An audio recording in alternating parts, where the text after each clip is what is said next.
Brilliant. So we'll get started. So welcome everyone. Thank you so much for joining us and happy World Continence Week. So I'd like to begin by acknowledging the traditional custodians of country throughout Australia and their continuing connection to land, sea and community. And we pay our respects to elders past, present and emerging. I'm joining from Cubby Cubby Land on the beautiful Sunshine Coast up in Queensland, where it is very cold, or at least we think it is very cold up here, but probably nothing in comparison to our southern counterparts. So some of you know me, some of you don't, but I am the founder of Champion Health Agency, a talent agency for lived experience, but I'm also have had the pleasure of being the youth ambassador for the Continence Foundation for a number of years. And this event is brought to you by the Continence Foundation, who have done amazing work to help people with lived experience of incontinence for many, many years, over 30 years. So I was born with a rare congenital disability called Bacterial Association. And so when I was 7 months old, I had to have complete reconstructive surgery and I was left with lifelong bowel incontinence. And knowing that this was not something that I'd ever be able to change, it led me to do a lot of consumer advocacy. So I'm really proud to be joined by 3 other people who have lived experience of incontinence. And unfortunately, Christin was not able to join us tonight due to an emergency. But we have a lot of stories to share, and we really encourage you to ask questions and to interact with us because we'd love to be able to answer anything that you're wondering about and to help break down any stigmas and to help shine a light on something that so many of us experience. Oh, Kristin's been able to join.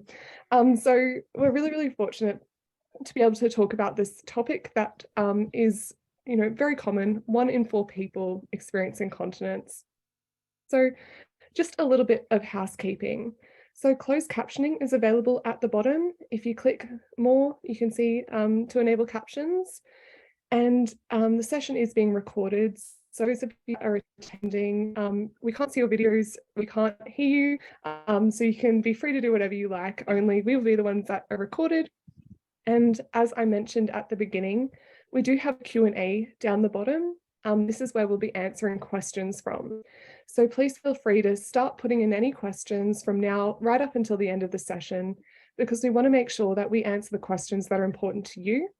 But we also have a chat feature at the bottom. So please feel free to use this to interact with each other throughout the panel, but also share anything with the panelists, whether that be your own lived experiences, how you've contributed to the continence space, or show some encouragement or support for our panelists. So we do ask that you be respectful and kind and compassionate, as we do want to create a space where people feel safe and comfortable sharing their experiences, but also sharing their thoughts. So that's enough from me for now. And I'd really like to hand over to our fantastic panelists who are joining me tonight. So I'd like to start off with Geordie. Can you please introduce yourself and share your experience of incontinence? Yeah, absolutely. So my name is Geordie and I am 24 years old, 25 years old actually. I live with Crohn's disease, so I have dealt with bowel incontinence for basically my entire life to an extent. And more recently in the last year, I have lived with a colostomy bag, so complete fecal incontinence, I suppose. And, continence is such an important thing and it's played such an integral role in my life. So it's just something I'm very passionate about. Fantastic, Geordie. Thank you so much for that. Susan, over to you. Hi, everyone, and welcome. I'm coming to you from Mengen, which is Brisbane, and I grew up on Butchulla country, which is around the Maryborough, Hervey Bay district. And I'd just like to ask everyone to always think about what life was like for Aboriginal people before colonisation. Okay, so my experience of incontinence started late in life. I will be 56 this year, and it firstly started with bladder incontinence, or more latchkey urgency. I think if you've had that feeling where you've come home from work and you're absolutely busting to get through the door, and as soon as you pull your key out, you just about wet your pants. Thankfully, that's come under control a little bit, but I have been experiencing fecal incontinence as a result of some gastro upsets, some medication that I take, and I've had bouts of diverticulitis, which I know has created some upsets over the years. My ex-husband also had a bowel perforation and lived with a colostomy bag for about 12 months. So I'm well aware I've done the changes, and I've been there for him to support him during that journey. And my attitude about incontinence is it happens, and it shouldn't be a problem. We should just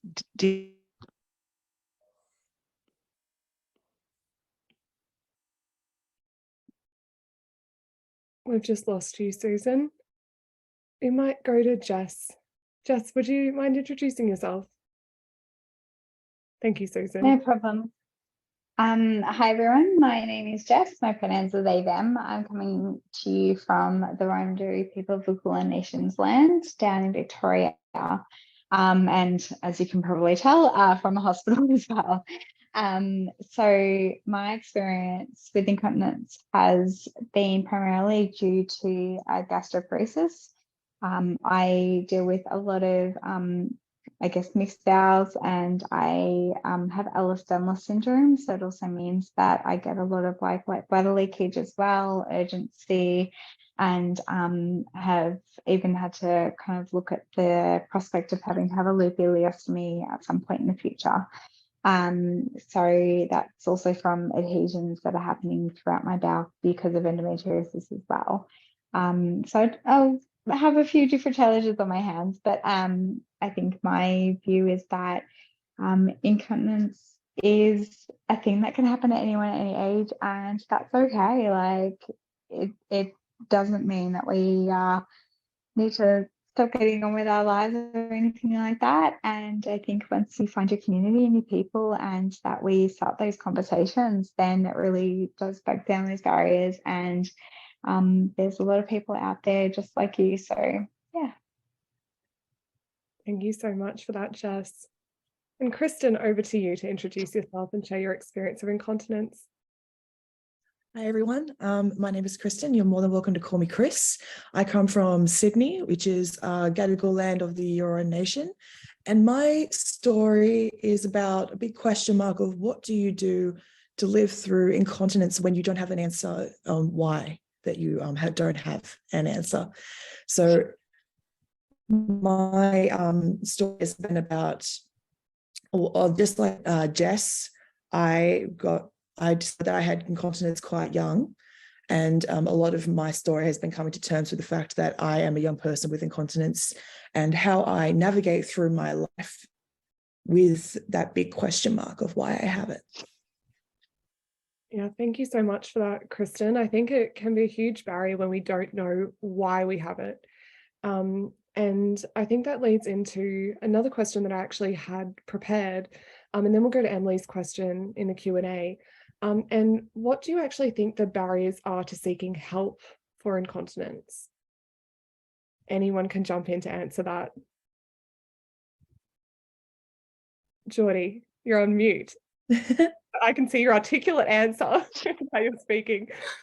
I was going to say I feel like a big barrier is it's just surrounding the stigma, and I think that by breaking down that stigma, it will help people to have better access to care for incontinence and being able to speak openly about incontinence, because it's something that is stigmatized, and we need to work to remove that and make it a more positive conversation, I suppose.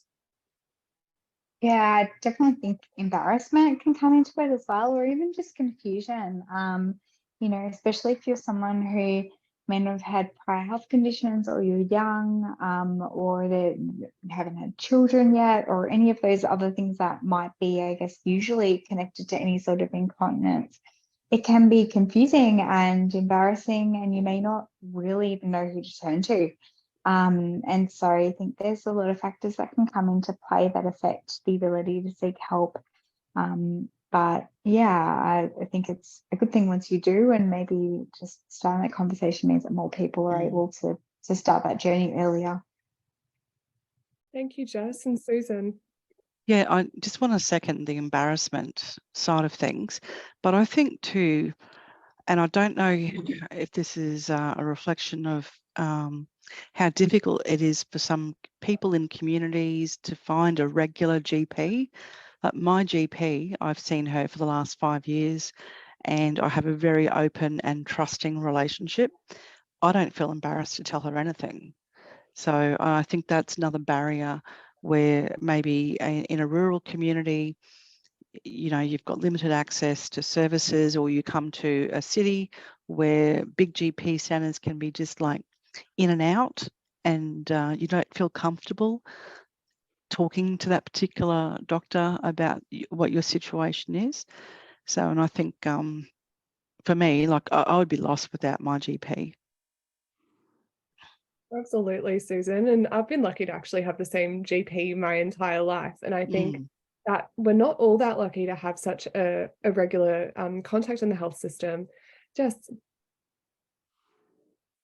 Sorry, you just prompted me. Thank you, Susan. I think finances is also another massive thing. Yes. I think, you know, whether it be having access to specialists or even with a lot of privatization of GP clinics, but also if you're a younger person too, accessing specialists and being able to afford them can be really, really difficult, let alone the continence aids that we need. And so I think finances is a massive, massive thing.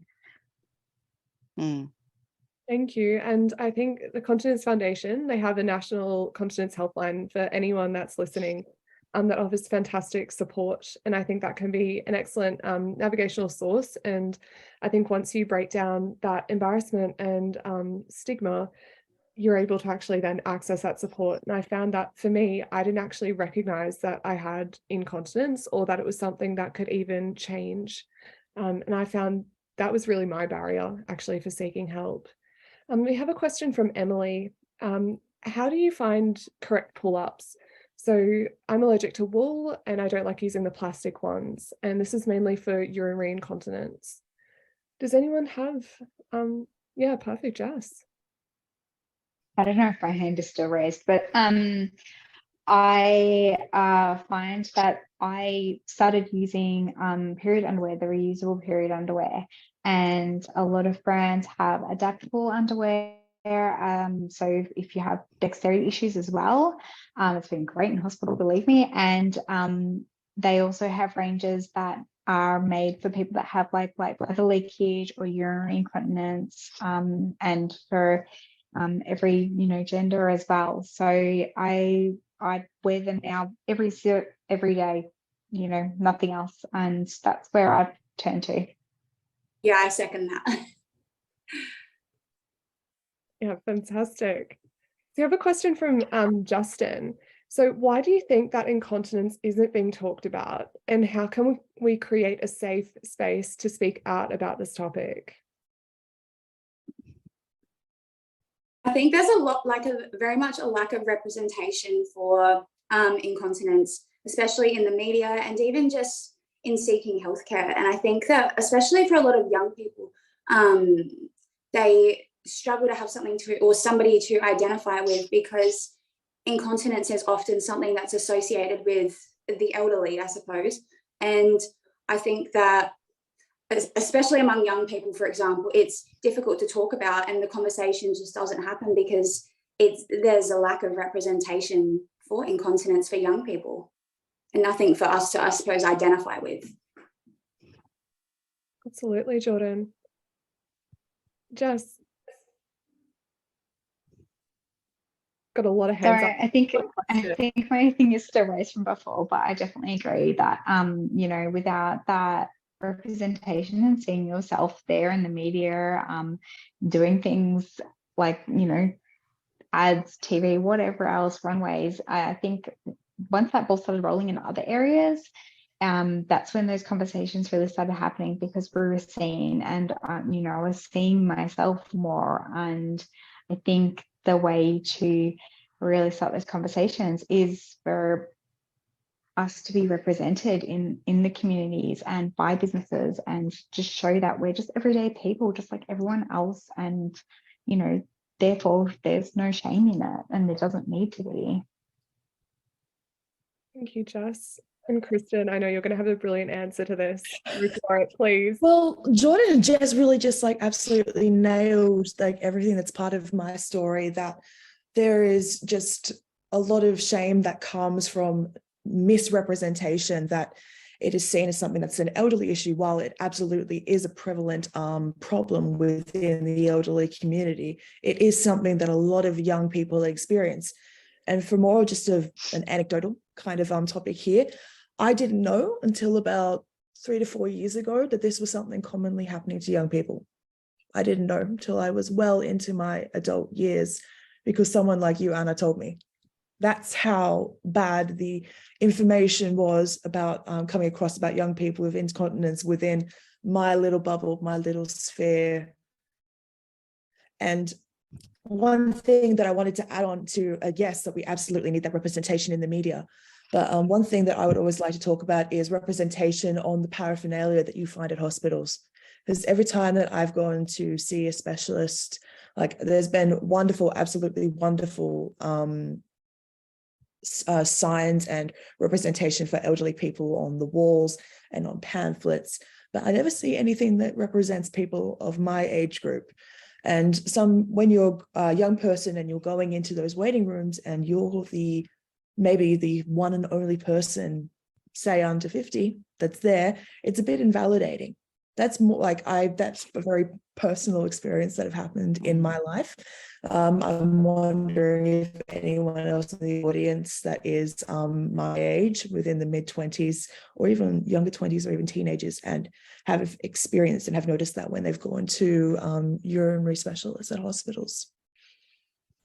Yeah, thank you for that, Christin. I even remember just waiting in a urology waiting room from when I was, 16 to now, and I'm still the only young person there. And hearing even that you're in those waiting rooms too, Christin, I'm like, oh, thank goodness, I must not be the only one. We just don't have appointments at the same urologist or at the same time.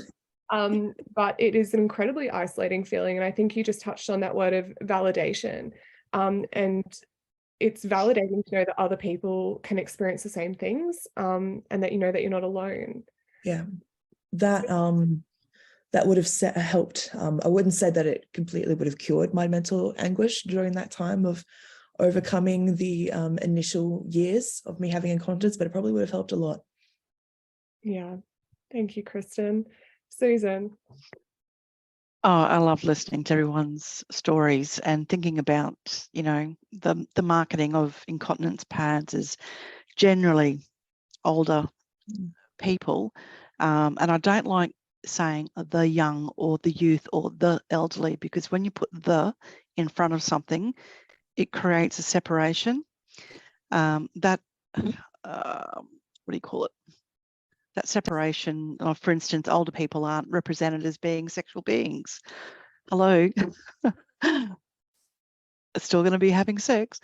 But what I wanted to say was, I think from this discussion, and I know there's a lot of people who have registered, let's jump on and write to and make a lot of noise to Channel 7, 9, Netflix, Stan, all the production companies, Screen Queensland, and say, hey, let's start having some storylines around people of all ages, but I acknowledge definitely younger people need to have a strong message that things can happen, such as an illness that are life-changing, and you may be left with incontinence from the treatment or from the procedures. So it does need to be picked up. So let's get in touch with Triple J and get them to be talking about this on Hack, and they probably have covered it once before. I'm out of touch with what their programming's been like, but we have to make some noise and make the change. We can't just sit here and talk about this here. We need to take it out. So I'll put my hand up to do that as well, if anyone wants to join me. Yeah, fantastic. Thank you so much, Susan. And there was also a question in the chat around how does the Continence Foundation of Australia help and what more can be done to help. And Nicole put in there the National Continence Helpline, but the Continence Foundation does so much, from policy submissions to education to providing direct support to having an excellent marketing and comms team that helped to put this event together, and then contacting a ton of different media channels. So I think it is about making noise, and it is about, pushing the message out there and changing the narrative around incontinence. Jess, over to you. Sorry. Just wanted to add, in terms of having conversations and how that really helps you find your people, I guess. It was only through the fact that I already spoke a lot about my experiences and everything with my network of friends, that one of them turned to me one day and started speaking about how they were suddenly having to go through this journey as well. And so I think, you know, even just breaking down that the kind of awkwardness that can happen sometimes around these conversations when you're talking about it means that you never know, there might be someone else in your group of friends that suddenly turns around and goes, oh my goodness, it's not just me, thank you. You know, it's one of those things where I think we are surrounded by people in our lives who are going through similar journeys in one way or another to us, and it isn't until we actually, I think, let those barriers down and be open with each other and, you know, step away from that fear and take that leap of faith that others will turn around and be relieved to hear themselves kind of echoed back. Definitely. That's where I felt a change in me and how I accepted myself. And we have a fantastic question that's just come through. And thank you so much, Justin, for that question. That opened up such a wonderful conversation. But we have a question from Millie. As a 20-year-old woman now, I've struggled mentally, especially accepting this from being a teen, feeling alienated and struggling. How do you improve self-acceptance, build confidence around this, and feel less alone in real life? I think we can all resonate with that. So thank you so much for that, Millie. I'm happy to go first. Sorry. My journey to, I think, accepting myself with all my disabilities and the continuing journey with that was actually stemmed from recovery from eating disorder, and a friend prompted me to do a artistic photo shoot. And I'd never had in my mind ever to do any sort of modeling or anything, but I did that photo shoot, and then since then I've done more and more, and then I've done acting, and it's just, I've managed to start finding much more, I think, respect for myself and for what my body has carried me through. I've managed to drop away the anger and the shame and the things that I've put on myself for those things. And I've managed to gain a confidence to speak to people, to government, to like internationally as well, about my journey from, you know, one end to the other, so to speak, I guess. But yeah, I think there are things here and there that you can do. I'm not saying you have to jump in front of a camera or anything like that right now, but sometimes it's just this accidental happening, and all of a sudden things take a shift and it goes from there. Yeah, beautiful, Jess. Thank you. Christin. Mine came from learning that I shouldn't have shame from it, and people weren't going to judge me for it. I had people in my life that I had known for years and years, and they were very close to me, and I told them almost anything except this about my urinary incontinence, because again, as we were talking about, that there's not much reinforcement that it is a common and normal thing for you to have. In my young brain at the time, I was certain that if I had told people, if I had made them aware of my situation, they wouldn't want to be friends with me anymore. So I kept it pretty tight-lipped and pretty secret. And then a few years ago, I wrote an opinion piece for the very first time, and I spoke about it publicly. So in my little circle, I had about 5 or 6 people that knew about my situation. Some people had a little brief understanding of why I might have to chuff off to the bathroom every once in a while, or why I had to buy a lot of period pads, but no one really knew the true story and really what I went through. And when I did the opinion piece, it took about 2 weeks for me to get the courage to post it onto my socials and to tell the world.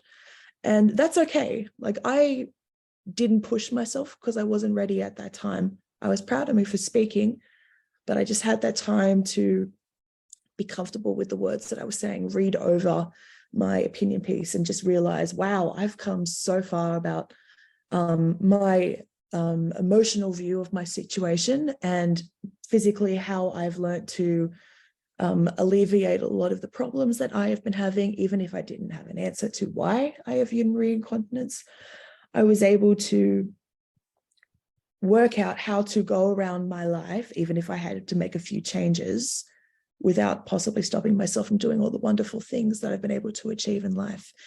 And taking that time to reach out to people was incredible, even if I had to wait a little while, because the reaction that I got was all 100% positive, and that was incredible. I would never have expected that. Yeah. Thank you, Christin. I think it's very interesting, like taking the time to process, being ready to speak about it, and then having that positive response when you do. Yeah, Susan.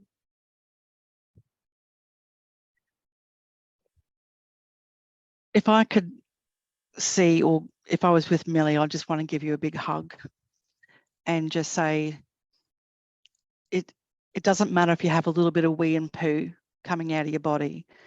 What matters is what you do with your heart and how you treat people. And it's all about perspective and how you view your life. So your value is not related to your wee and your poo, okay? I mean, look, I pooed my bed at night time. Hello, it's happened. But it doesn't stop my partner from loving me, and it doesn't stop me from loving myself.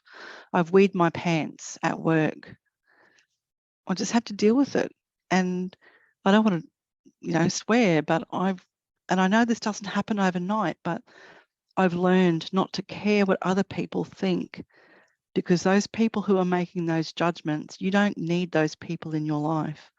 Okay, they're not your tribe. Your tribe are the ones who see you for who you are as Millie, who'll have a chuckle with you. Like when my ex-husband had his colostomy bag, he was really struggling to deal with that. And I don't know if anyone's been in the surfer, but I called him poo shooter. Sorry. He didn't like it at first. It was only a joke between the two of us, but he got it because it was like the dog, and he did. He poo shot out of his stoma. So, but you've just build that attitude, get a journal, write down, find your tribe to talk to. I'm so glad you're here tonight, because you've probably cracked the bubble for yourself. And if I could give you a hug, I'd bloody squeeze you tight and just say, don't judge yourself. Just find the right people and keep them around you. And do what Jess said about the photo shoot. That's a fantastic investment in you. Yeah, Millie, reach out to us. We'll organise a photo shoot with you. Come, we'll have an incontinence photo shoot together. Geordie, over to you. And thank you, Susan. That was so beautiful. Yeah, so I second what Susan says. I would give you a massive hug right now, Millie. You're a beautiful human. And I guess from sort of anecdotal experience here, when I first got a colostomy, prior to actually getting a colostomy, I thought it was the end of the world. And I thought that for a long time. I thought that my life would be over the second I got a bag. And when I got my colostomy, something that I personally found that helped me with my self-esteem and feeling beautiful, I suppose, and feeling, I don't know, somewhat, I guess, normal, even though I don't like using that word because it's just a silly word, but it helped me to feel more myself, I suppose. I gave my colostomy a name because it separated it from me. So then when it was making funny noises, and if it leaked or if it smelt bad or something along the lines of that, I could just blame little old Piglet. I found that it just helped to be able to give it another name and separate it from myself. But also, at the end of the day, we all go to the toilet one way or another. That's the thing. We all do it. We all wee, we all poo. And I just think that, some of us just go a different way to others. Some of us struggle with incontinence, and it is what it is. And everyone goes to the toilet one way or another. So I think it's just understanding that there's so many more people out there who have difficulties with incontinence than you realize. And I also found that by speaking openly on social media about my struggles with incontinence, that really helped me to find my people. And also, I found that by speaking about it on social media, I was putting it out there, even though I didn't want to put it out there, because, at the end of the day, I think we all would rather be talking about something else. We You know what I mean? We'd rather be talking about something else. But by speaking about it, basically, it just meant that people who come into my life, friends, partners, and things like that, they already knew about it. It wasn't a difficult conversation that I had to have with them. I didn't have to sort of explain it because they already knew about it from social media. And that was kind of a way to, I don't know, it just made me feel better about myself knowing that I didn't have to have that conversation with anybody, because 9 times out of 10, they'd already seen it on Instagram or TikTok or something. So it's just like, just look me up on Google before we have a date or something. Yeah. Yes, like that resonates with me, because when I decided to start But then, yeah, I try. Yeah. advocacy, I thought that if I'm not brave enough to speak up, and I had, you know, a career in modeling before, I thought, you know, who can I expect to speak up about this? And so I started, and now if you Google my name, it's, you know, model with embarrassing bowel condition, model with no bowel control. And so now when I go on dates, that's what guys know about. And when I went on a date recently, it was the same time this Born Different video of me came out, where I was talking about incontinence, and he was on Snapchat at the time, and he scrolled past and it had me, Born Different, and it goes, and I'm incontinent and I'm proud. And I just thought, oh my goodness. Like, so it's, yeah, I think it's something that you just have to be proud about. Yeah. Put it out When there. you find, sorry. And like Geordie said, then it saves the conversation, to be honest.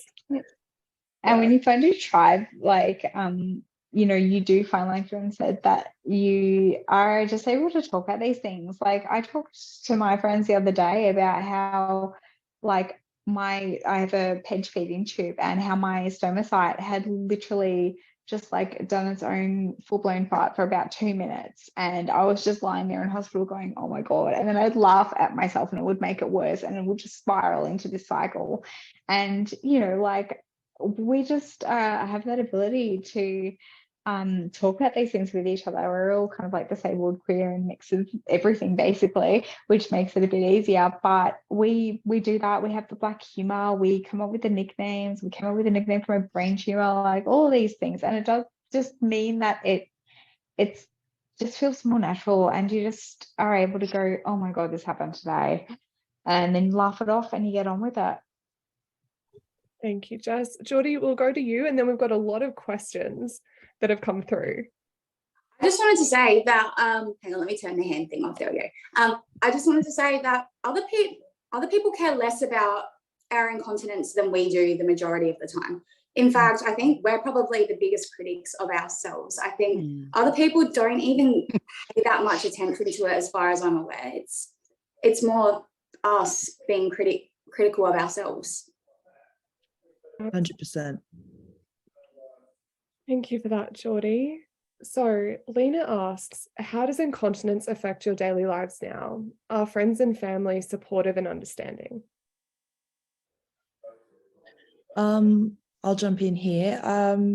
Majority of the ways that it impacts my life now is that I just have to remember every morning that when I'm getting up to go to work, as again, this is just from my experience with what I experienced with incontinence, I need to make sure that I have enough supply of period pads, because that is the products that I use for my incontinence.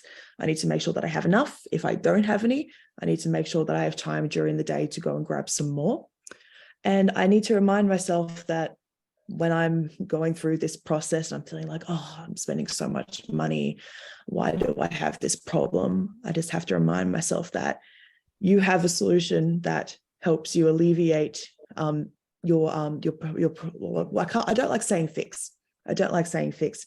It helps you alleviate the stress during the day. That it takes about 5 seconds to change the pad, and then you can go out, go back to work, and be awesome.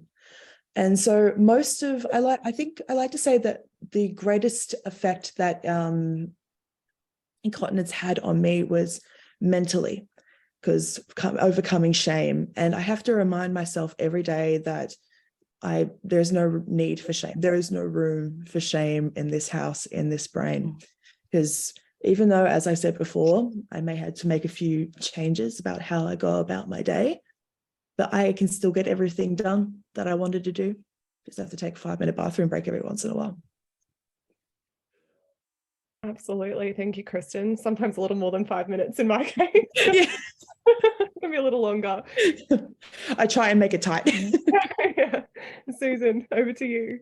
Yeah, I just want to give some practical tips, and just on the tail end of Christin's shame cannot live in the light. Okay, so that's why conversations like these and a gathering of like-minded people and people with lived experience is so important. So what was the original question, Anja? Because I got quite invested with what Christin was saying. How does incontinence affect your daily lives now? And are your friends and family supportive and understanding? Okay. Well, I've only recently actually had the conversation with one of my sisters about my experience of incontinence. It's just hadn't occurred to me to talk about it, but I'd been having nighttime incontinence while I've been sleeping. And as a child, I actually experienced bedwetting up until I was about 12. And I'm not sure if it's a genetic thing. It was quite prevalent in my mum's family, in the daughters, and my own daughter experienced that until she was about 8. But just every now and then, I don't know, my brain and my bladder just don't talk. And so, and I was staying with my sister, and I said, look, this is what happened to me last night. So I had a period pad, and I said, please just grab me a towel. So I used that. But with my bowel incontinence from my medications, I dare not pass wind, because I don't know what's going to happen. So I have to, if I'm going to pass wind, I need to go to the toilet. So I do try to plan, like working, try to not have meetings around 9 o'clock, because that tends to be my bowel o'clock working. But also from having diarrhea, I discovered a fantastic product, and I won't name drop here, but I guess I can send it through to the Continence Foundation. It's made out of kiwi fruit, and it's a gel. So instead of using like a Huggies wipe to wipe my bottom, which you can't flush that down the toilet, this is a gel that you can just put onto your toilet paper, and it's been a lifesaver. I love the feeling of being clean from it, and I take it with me when I'm traveling usually. When I'm being intimate or I actually plan my sex life. We don't really have spontaneous activity, but it's, I just make sure I've been to the toilet. I do a check-in with my body, see how my tummy is. Have I been experiencing a lot of wind? And I'm on big whoopee cushion some nights. It's just there. You just deal with it and not make a big fuss out of it. Yeah, thank you, Susan. I think that when we've been dealing with something for a while, it can so easily be something that's in our routine, that we just do these little things to manage it. And then it doesn't necessarily have to be huge, like a huge deal, but it's just something that we do and we manage along the way. Geordie, over to you. Hi. Incontinence affects bowel incontinence affects my life pretty significantly. More so when I had a loop colostomy. I've had a couple of different types of colostomies, but when I had a loop colostomy, I would have continence. I suppose like having a colostomy itself, it makes you incontinent, but I would also then have overflow that would then come out the traditional way, I suppose. And because you're so used to having a bag, then when you've got incontinence from both ends, it's kind of a little bit tricky. And I would find that it meant that I had to pack extra supplies everywhere that I went, things like extra underwear, extra pull-ups and things like that, extra pads, all of those sorts of things. And I guess because I'm not somebody who works at the present time, I suppose, it doesn't affect my work life, but I'd imagine if I was working at the moment, I think I would just have to take extra toilet breaks to be able to empty my bag and things like that. But my family and friends have been more than supportive. And I think most of the time they like to just have a laugh about the situation with me. Like if my colostomy decides that it wants to start making noise out in public, they just laugh it off with me. And I think that's That's the best thing that you can do, honestly. You've got to sometimes poke a little bit of fun at yourself to make light of the situation and make yourself feel a bit more comfortable. But it's always good when you've got friends and family who are understanding of how much incontinence impacts your life and what they can do to help in those situations. Fantastic, Geordie. Thank you for that. Christin. I just wanted to reaffirm what both Susan and Geordie were saying, that humor is, as Geordie was saying, humor is fantastic to get through the days and all the little moments. If you fart during a meeting or something, which I have done, but also, as Susan said, it's always important to be kind to yourself, because and for anyone in the chat, that's especially for I think our friend Millie there, that you always need to be kind to yourself, that you didn't ask to go through what you were going through. It is just something that happened with the roll of the dice in life, and that's okay. You have to be kind to yourself and listen to your body. So that's kind of thing, listening through the day. Like if you feel any tension of your stomach, if you feel that you're going to get wind, if that's kind of the situation that you're in, listen to your body. That's, yeah, just wanted to mirror those two things because I thought they were super, super important. Yeah, thank you. Beautifully summarized and reinforced, Christin. Jess. I guess I just wanted to add in, and remember that, we are people who have had time to adjust and to get used to it, and it has become part of our everyday routines and lives, and we've had that time to actually mentally, I think, kind of like get our minds around it as well and build our communities and connect with our communities too. And so I know there might be some people out there right now who are going, well, I can't just laugh it off. It's really awkward. It's really hard. There's no one I know. And that is completely understandable because we have been there and we're just further down the track. And so, in the meantime, remember that, you've met people, you've seen people talk who are further down the track, who work, who laugh, who have communities and friends and families that are really supportive, and they're always going to be there and around you and on socials and all of that sort of stuff too. And never underestimate the impact that having support, especially in regards to mental health support, it's a big transition and change, and it can be really difficult. And we are definitely not underestimating that at all. And so, there is no shame in reaching out for, seeing a counsellor or a psychologist or a continence nurse, someone who can help and guide you, as well as lived experience people like ourselves. Yeah, I think Jess, you raised that point so beautifully, that we have had to process it, and that's why we're here and talking to you about it today. But I think no matter how long you've had to process it, there will still be really hard days and really crap moments. Like I've been incontinent, fecally incontinent my entire life, and I can guarantee you that I still feel crap. I still cry about it. I still crap my pants and cry and just think I cannot do this anymore. It's just too hard. And why is this happening to me? But then it's, picking yourself up again and thinking, it's okay. Like I know all these other incredible people who go through the same and who I can call up, and I'm not going through it alone. But yeah, I think it's okay to realize it's crap, but it's also okay to get on with it. And I know that's not a good way of putting it either. Jess, you were speaking a little bit about other health professional support, and I just wanted to throw this question to you quickly, and we've got quite a few questions to get through in 15 minutes. So if anyone has any burning questions, add them onto our extensive list. So we've had a question from Monique. And so it was about involvement of occupational therapists or other allied health professionals in the management and of incontinence. So Monique's studying OT and feels like incontinence is such an important area of practice, but not addressed enough, especially when it's stopping people from doing the things that's important to them. Yes, I know that you see OTs and quite a few allied health professionals.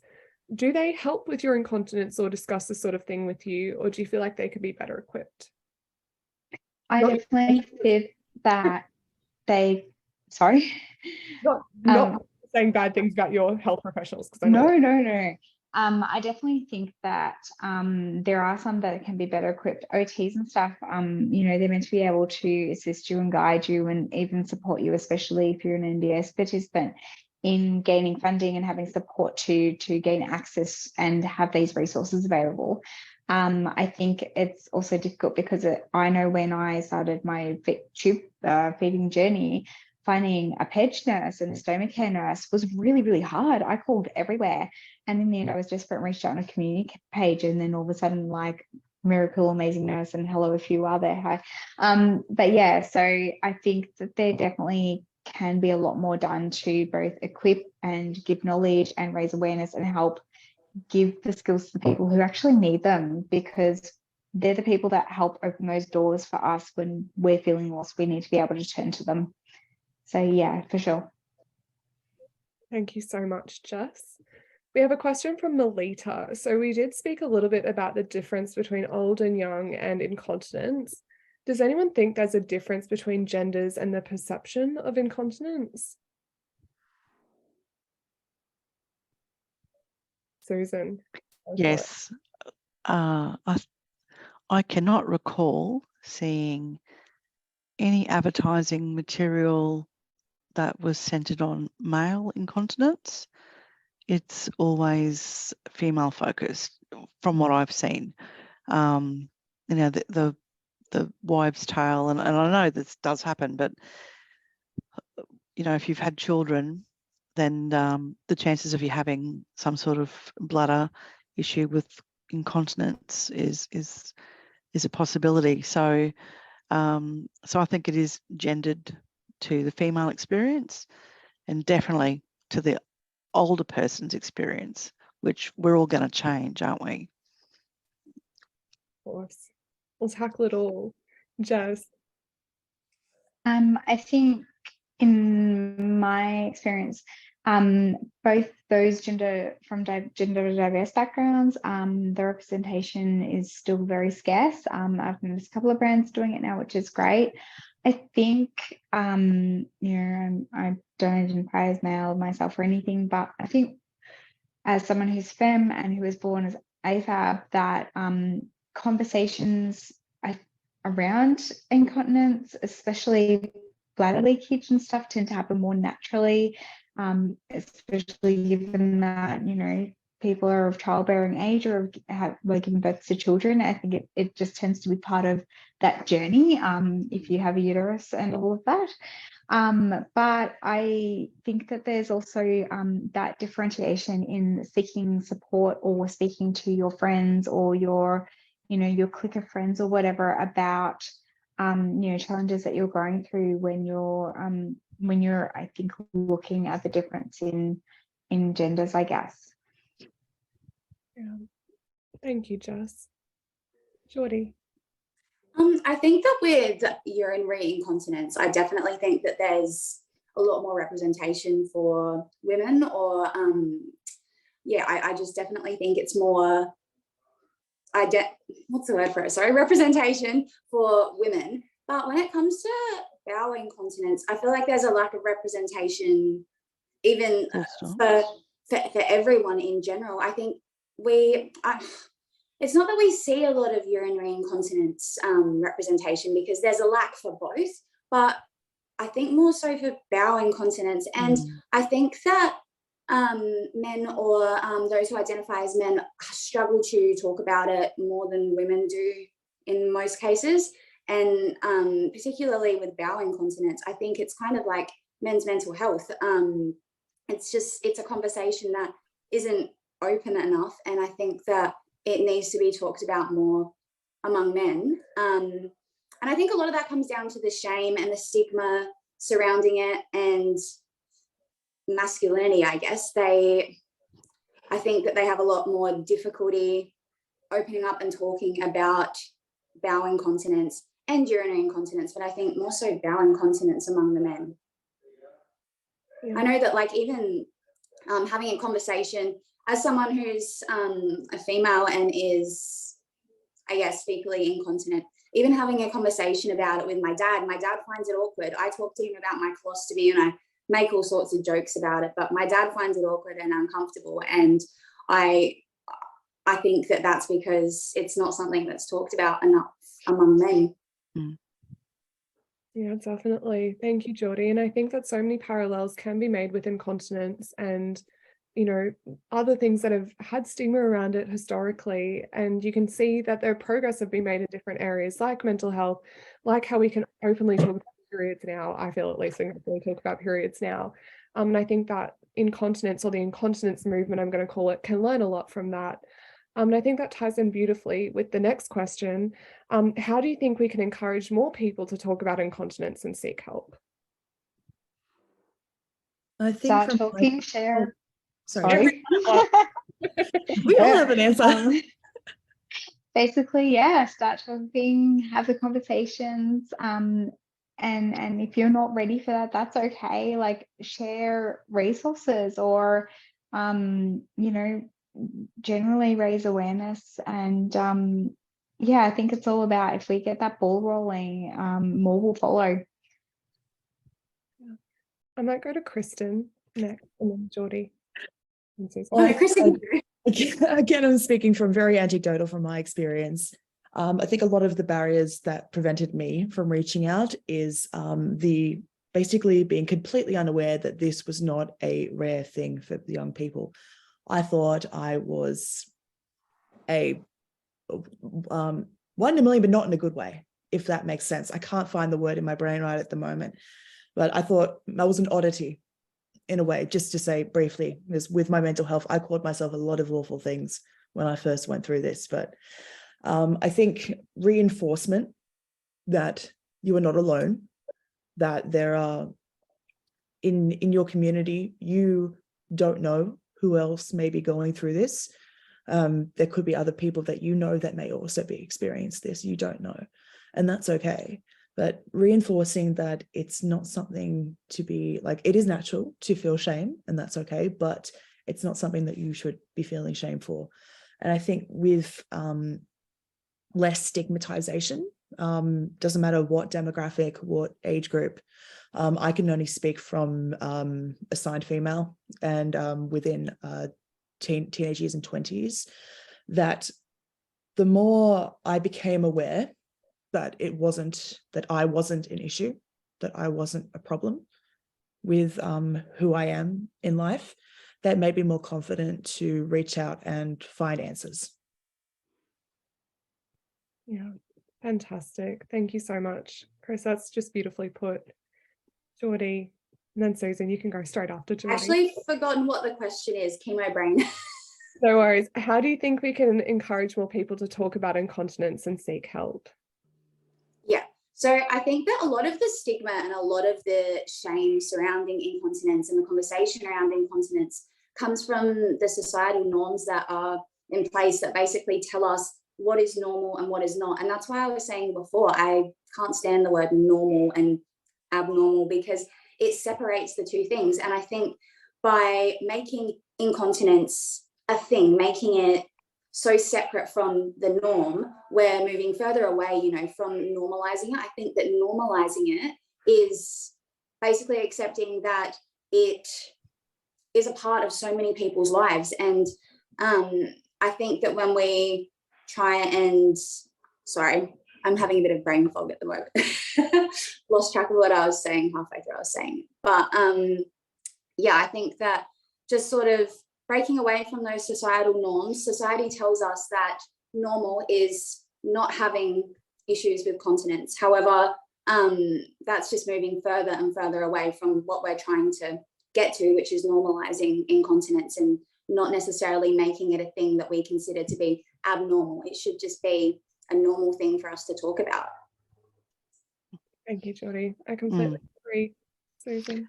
And I know we're getting close to time, so I'll just try and summarise this in 25 words or less. Like anything that's bad news, you need a good PR campaign, okay? It should be on the national health agenda with a top-down approach from government that meets a grassroots campaign. This is a good start. I have to be honest with you, my experience of incontinence has been a very individual one. I've never networked with anybody else other than telling my family and my friends. I've got a dash, you know, I've got a weak bladder, and sometimes a little bit of poo might come out. But It just needs a campaign to get it immersed and embedded in the everyday dialogue, to see it in Home and Away, to see it, you know, on a television show, on TV, and to hear it talked about and see it on the back of a bus, and that it's part of life and that you don't have to be alone. I sense that photo shoot. Sorry, what was that, Jess? Photo shoot. Yes. We have a photo I shoot. think we should do that. You can sign up in the chat.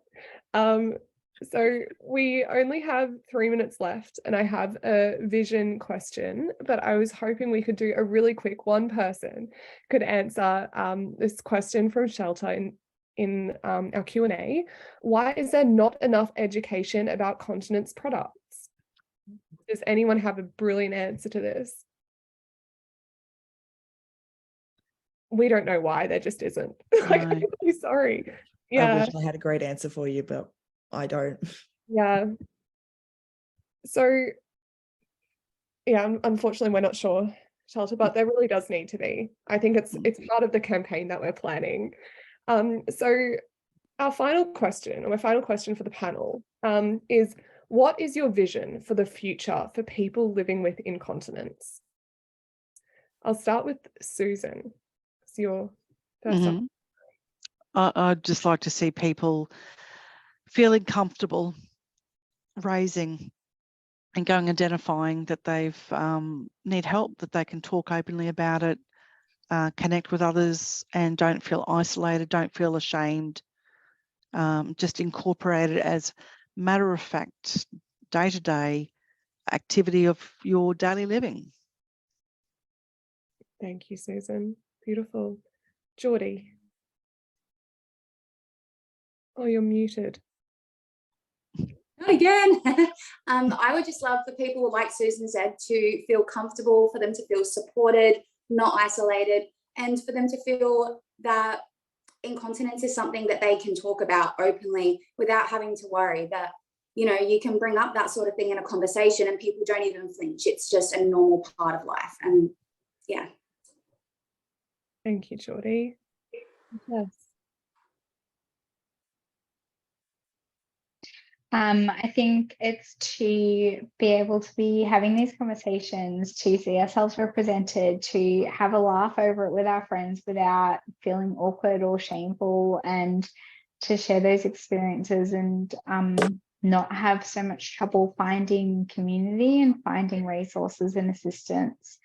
I think that that's really important. You know, I want to be able to have a laugh like I do with the nurses, and when they ask me where I got my underwear from, and I'm able to just go, yeah, you know. So yeah, I think I just want to see us on the back buses and be like, hey, yeah, we exist, so what, get on with the day.